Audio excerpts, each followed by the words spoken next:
Hello, and welcome back to the news. We recently received the sad news of 7 American legends who passed away today. Today's episode is dedicated to their memory. If this video or the legacy of these remarkable men touched your life, please consider liking this video and subscribing to our channel as a sign of respect and remembrance. Toni Price, a legendary country blues singer whose work became a fixture of the Austin, Texas music scene, passed away on November 22, 2024, at the age of 63.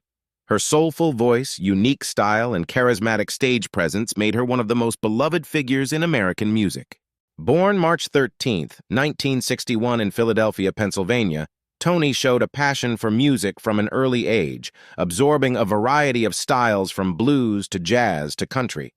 In search of musical inspiration, she moved to Nashville, Tennessee to immerse herself in the world of country music. However, her real fame came after moving to Austin, Texas in the early 1990s. Her debut album, Swim Away, released in 1993, immediately attracted the attention of critics and fans, showcasing her unique vocal style and masterful performance. The album marked the beginning of a long and successful career. Subsequent releases such as Hey, 1995, Low Down and Up, 1999, and Midnight Pumpkin, 2001, cemented her reputation as one of the most prominent artists in the American roots genre. Toni was known for her live performances, which became the signature of her work. Her weekly shows called Hippie Hour in Austin became an urban legend, bringing together locals and tourists to enjoy her soulful performances. These concerts became a symbol of Austin music culture and Toni herself, its unofficial ambassador. One of her most famous songs, Tumbleweed, won Song of the Year at the Austin Music Awards in 1995-96, a shining example of her ability to combine profound lyrics with emotional performance. Her music reflected the richness of American culture, weaving elements of blues, jazz, and country into a unique sonic cocktail. Among Toni's fans, her incredible sincerity and ability to reach the hearts of listeners stood out. She not only sang, but also lived each song, conveying her experiences and emotions through it. Her concerts always left an unforgettable impression, charging with energy and inspiration. Toni Price left behind not only a rich musical legacy, but also an indispensable role in shaping Austin's musical identity.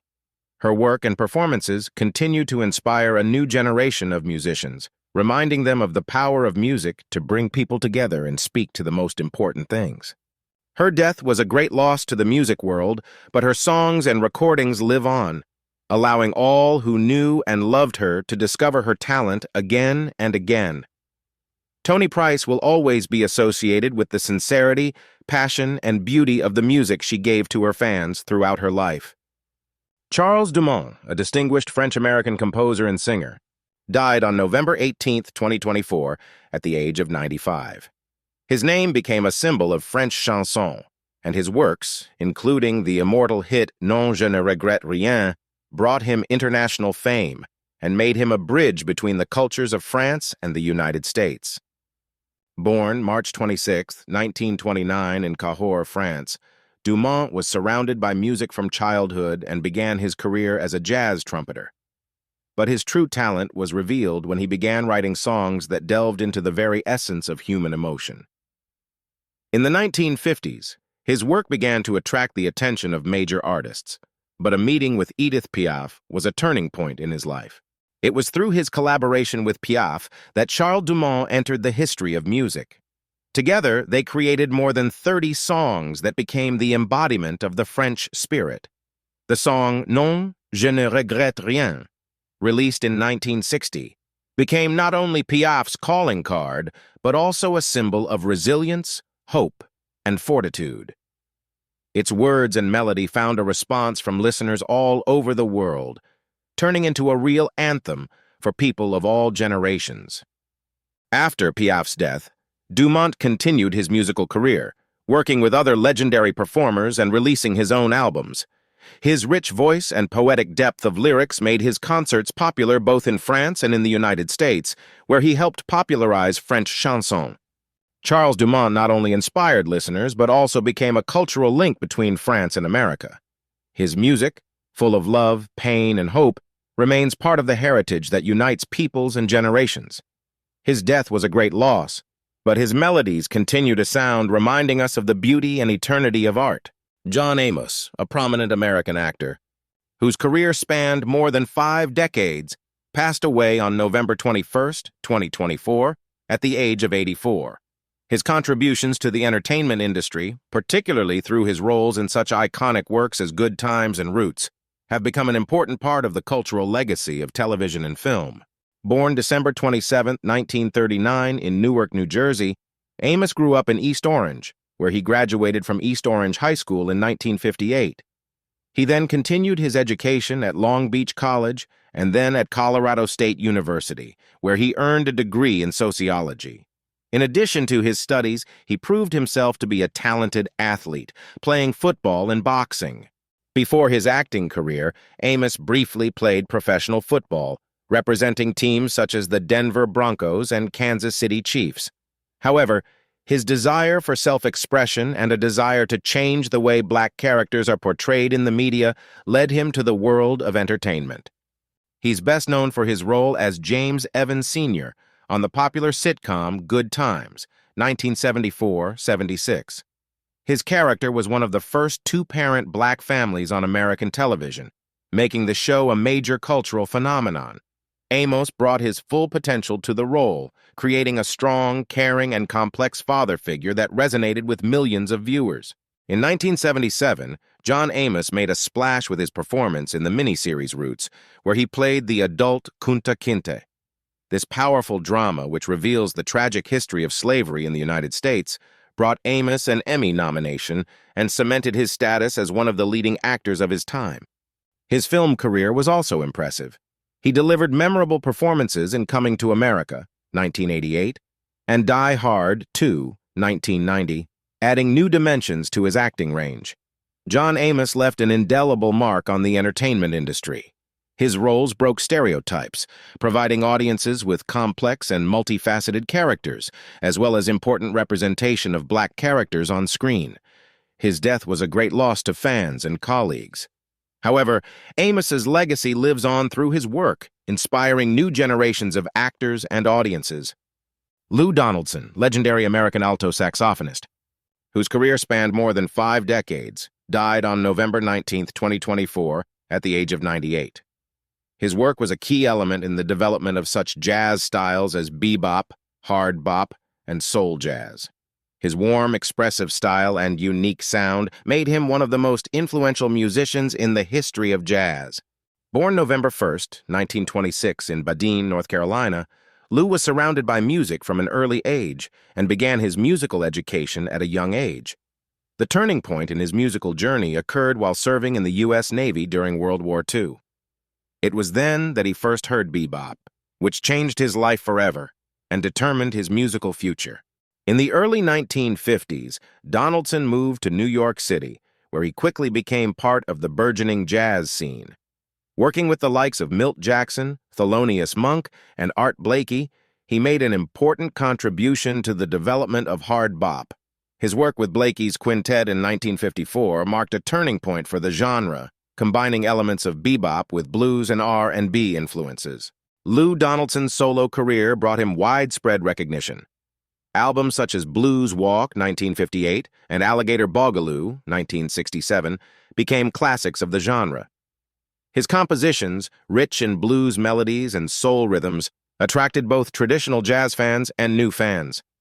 His rendition of Ode to Billy Joe was not only a hit, but also the basis for numerous musical samples, including works by Kanye West and A Tribe Called Quest, highlighting his influence on more modern genres. Donaldson received numerous awards during his lifetime, including being named a Jazz Master by the National Endowment for the Arts. In 2022, his hometown honored him by naming a street after him. Lou Donaldson left behind a rich legacy that continues to inspire musicians and jazz fans around the world. His music, filled with warmth, energy, and soul, will remain in the hearts of listeners, reminding them of the talent of a man who dedicated his life to the art. His passing is a great loss to the world of music, but his melodies will live on forever. Shel Talmy, legendary American producer. The composer and arranger whose work shaped the sound of British rock and roll in the 1960s, died on November 19, 2024, aged 87. His influence on music and innovative approach to recording made him a key figure in the history of rock music. Born August 11, 1937 in Chicago, Illinois, Toni began his career in Los Angeles, working as a sound engineer at Conway Studios. In 1962, he moved to England, where he began working with Decca Records as an independent producer. This move became a turning point in his life, opening the door to collaborations with the brightest stars of the British scene. Toni played a key role in shaping the sound of legendary bands like the Kinks and the Who. He produced such iconic tracks as the Kinks' You Really Got Me and the Who's My Generation. These songs not only defined an era, but also influenced the development of the rock genre, setting the standard for future generations of musicians. In addition to his work with the Kinks and the Who, Toni collaborated with artists such as Manfred Mann, the Easy Beats, and even early recordings by David Bowie. His approach to recording, including experimentation with sound and song structure, took rock music to new heights. During his career, Toni became a symbol of musical innovation. His attention to detail and passion for creating unique sounds helped him leave an indelible mark on the industry. He inspired countless producers, musicians, and fans, and his impact remains significant today. Toni's death was a great loss to the music world, but his legacy lives on through the songs that continue to inspire millions of listeners. His name will forever be remembered as one of those who changed the face of rock and roll. Paul Di'Anno, British vocalist, whose name will forever be linked to the history of heavy metal as the original frontman of Iron Maiden, passed away on November 21, 2024, at the age of 66. His powerful, energetic voice and inimitable stage presence helped lay the foundation for the success of one of the most iconic bands in metal history. Born Paul Andrews on May 17, 1958 in Chingford, Essex, England, he became interested in music as a teenager, becoming inspired by punk and rock. In 1978, his fortunes changed when he joined Iron Maiden, bringing a raw and aggressive vocal style to their music that perfectly matched their powerful sound. Di'Anno was the voice of the band's first two albums, Iron Maiden, 1980, and Killers, 1981.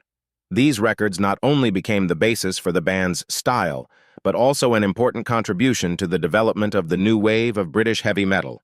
Tracks such as Phantom of the Opera and Wrathchild became classics of the genre, and Di'Anno's charisma on stage helped Iron Maiden win the hearts of fans around the world.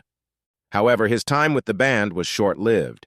In 1981, due to personal problems and conflicts, Di'Anno left Iron Maiden.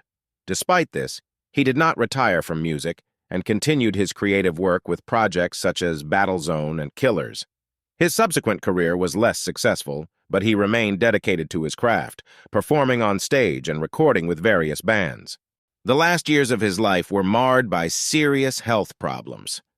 Di'Anno developed severe knee problems, for which he underwent several surgeries. Despite these trials, he continued to delight fans with his performances, demonstrating amazing resilience and love for music. On October 21, 2024, Paul Di'Anno passed away at his home in Salisbury, Wiltshire. His death was a loss to the music world, but his legacy lives on. Paul Di'Anno has left an indelible mark on the history of heavy metal. His voice and energy are part of an era, and his work with Iron Maiden inspires musicians and fans around the world. His name will forever remain in the pantheon of rock legends. Mimi Hines, Canadian-American singer, the actress and comedian who captivated Broadway stages and television screens with her talent and charisma, died on November 21, 2024, at the age of 91.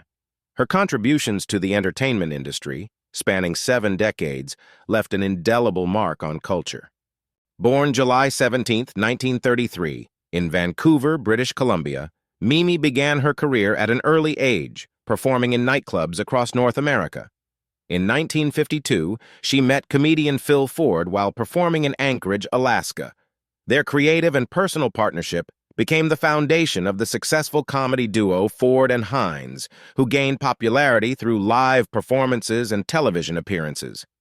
The couple married in 1954.